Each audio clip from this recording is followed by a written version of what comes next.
Bienvenue à bord. Sur cette chaîne, on aborde toutes sortes de sujets pour bâtir, gérer et faire croître vos business, mais aussi vous faire croître vous-même en tant que personne. Let's go!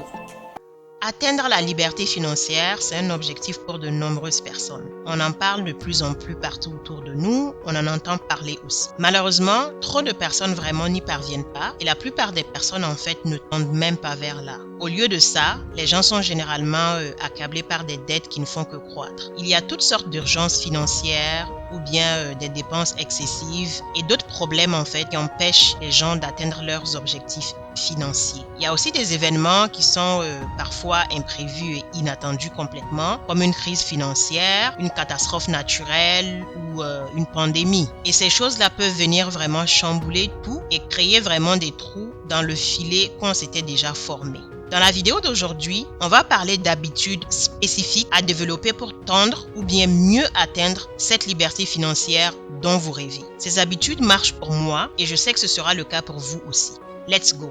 Tout d'abord, qu'est-ce que la liberté financière? On n'a peut-être pas les mêmes définitions. Généralement, ça signifie avoir suffisamment d'économies, d'investissements et puis de liquidités pour vous permettre le style de vie que vous souhaitez pour vous et pour votre famille. Cette liberté peut vous permettre de soit prendre votre retraite ou encore de poursuivre la carrière ou les choses que vous souhaitez sans être forcé d'économiser un certain montant chaque année ou bien encore être sous la pression du « je suis obligé de travailler ici pour survenir à mes besoins et à ceux de ma famille ». Vous pouvez à ce moment-là maintenir votre train de vie à l'aide de vos propres ressources. Vous ne dépendez plus de votre revenu d'emploi, même si vous pouvez continuer à travailler pour les avantages intellectuels, émotionnels ou financiers liés à votre travail. Moi, dans mon cas, je n'avais jamais entendu parler du concept ou de l'expression de liberté financière quand j'ai commencé vraiment à désirer cette liberté-là. Ça s'est vraiment imprimé dans mon esprit suite à une expérience professionnelle. Mais déjà, depuis toute petite, la liberté pour moi était d'une extrême importance et pour diverses raisons personnelles, familiales, etc. Concernant cette fameuse expérience professionnelle, en fait, j'avais un emploi extrêmement contraignant que je n'aimais pas du tout à un moment donné de ma vie. Et pour couronner le tout, j'étais très mal payée malgré mes compétences, mes expériences professionnelles, mes diplômes, etc. Je pleurais presque en y allant le matin. Et chaque soir, quand je quittais de cet endroit-là, je me demandais si ça allait être le dernier jour. En fait, clairement dans mon esprit, je voyais que je devais me débattre bec et ongles pour ne pas vivre dans ce cycle-là longtemps. Alors, entrons dans le vif du sujet avec ces 10 habitudes à développer dès aujourd'hui. Première habitude, prenez soin de votre santé. Oui, à première vue, peut-être que vous allez être un peu étonné, vous ne voyez peut-être pas le rapport. Mais tout commence vraiment par la santé, selon moi. Si vous ne développez pas une bonne santé, vous n'aurez pas la force, ni l'énergie, encore moins l'endurance de vous organiser, de mettre de bonnes stratégies en place. Si votre santé, que ce soit physique, émotionnelle ou psychologique, est vacillante, on peut facilement parier que vous n'allez pas tenir la route. La liberté financière, ça nécessite de planifier et puis de travailler aussi fort vers ce but-là. Donc, il faut vraiment un esprit en santé, dans un corps en santé pour tendre vers cet objectif. Deuxième habitude à développer. Fixez des objectifs et revoyez ces objectifs périodiquement. La définition que j'ai donnée plus haut est assez vague et puis elle est vraiment non personnalisée, n'est-ce pas? Je parle de la définition de la liberté financière. Donc, vous devez personnaliser cette notion-là pour vous-même. Combien vous devez avoir sur votre compte bancaire? À quel âge vous devez avoir cet argent-là? Voilà le genre de questions à se poser. Entre l'âge que vous avez actuellement et cet âge-là que vous venez de déterminer, vous devez définir en fait des étapes. Donc, il ne s'agit pas de rester là et se fixer un objectif qui est dans 30 ans ou dans 20 ans ou dans 10 ans. Mais il faut vraiment le disséquer, donc le diviser en sous-objectifs, si je puis dire ça comme ça. Ce qui est sûr, c'est que plus les objectifs qu'on se fixe sont précis, ça c'est dans toute chose dans la vie, plus les chances de les atteindre grandissent en fait ou sont élevées. Prenez soin de vos biens. Oui, c'est un point que j'ai tenu à mentionner. Si vous prenez soin des choses que vous possédez, ces choses-là vont durer plus longtemps en fait. Vous n'aurez pas besoin de tout le temps être en train de faire certaines dépenses de façon successive, répétitive. Quand vous combinez cette habitude-là avec l'habitude précédente, cela va faire de vous vraiment une personne qui atteint plus facilement et aussi plus rapidement ses objectifs. Parce que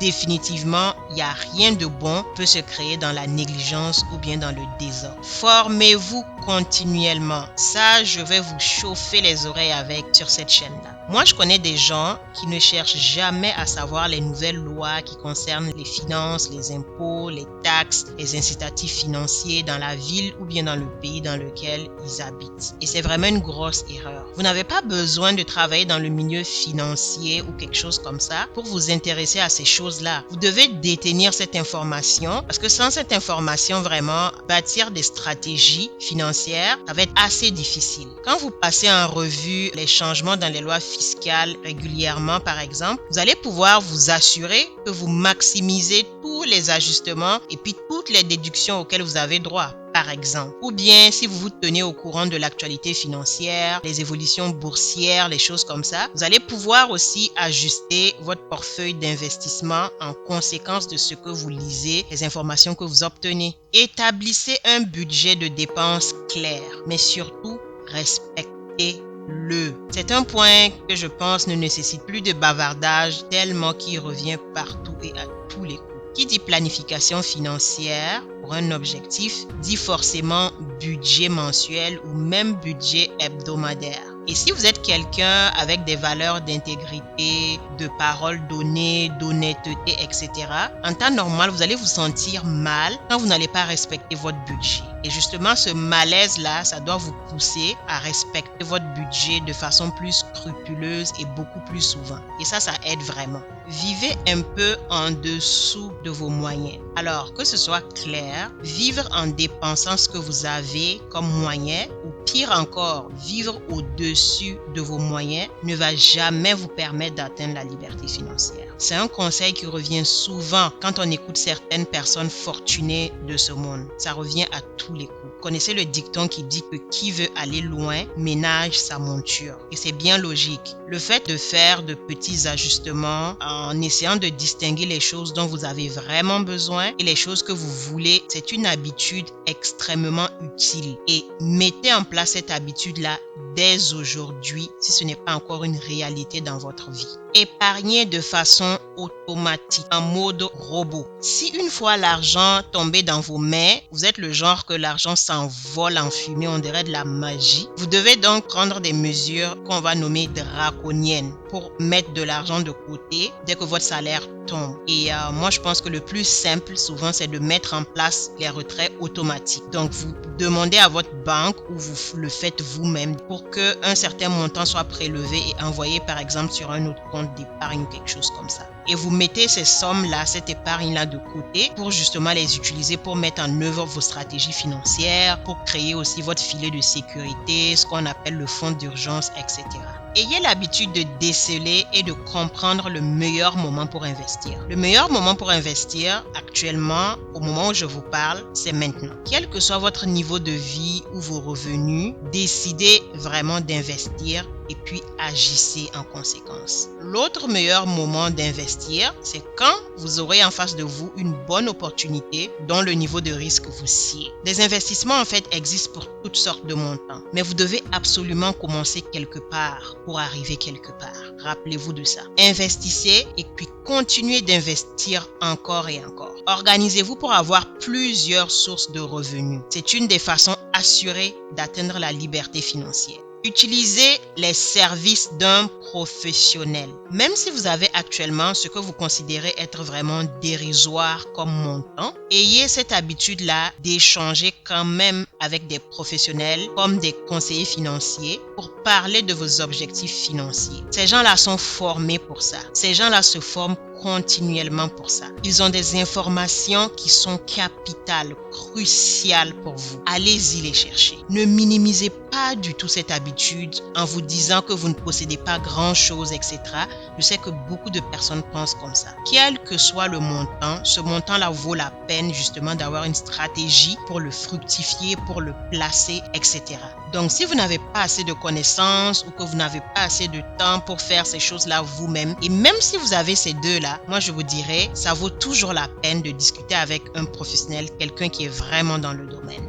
10e habitude à développer dès aujourd'hui. Ayez la bonne attitude face aux mauvaises dettes. Alors, je m'explique. Ici, je parle de ces dettes-là qui sont souvent des dettes de consommation et qui généralement sont rattachées à des cartes de crédit qui ont des intérêts élevés. Si vous faites ce genre de dettes, payez-les au total à la fin de la période de grâce. Ou bien mieux encore, évitez-les. Ayez cette définition que je me suis créée dans votre tête. Une dette saine est une somme que vous empruntez dans le but de faire accroître votre richesse. Je vais répéter. Une dette saine est une somme que vous empruntez dans le but de faire accroître votre richesse ou faire croître votre richesse, si vous préférez. Par exemple, vous empruntez une somme pour investir, pour l'achat d'immobilier, pour créer une entreprise, etc.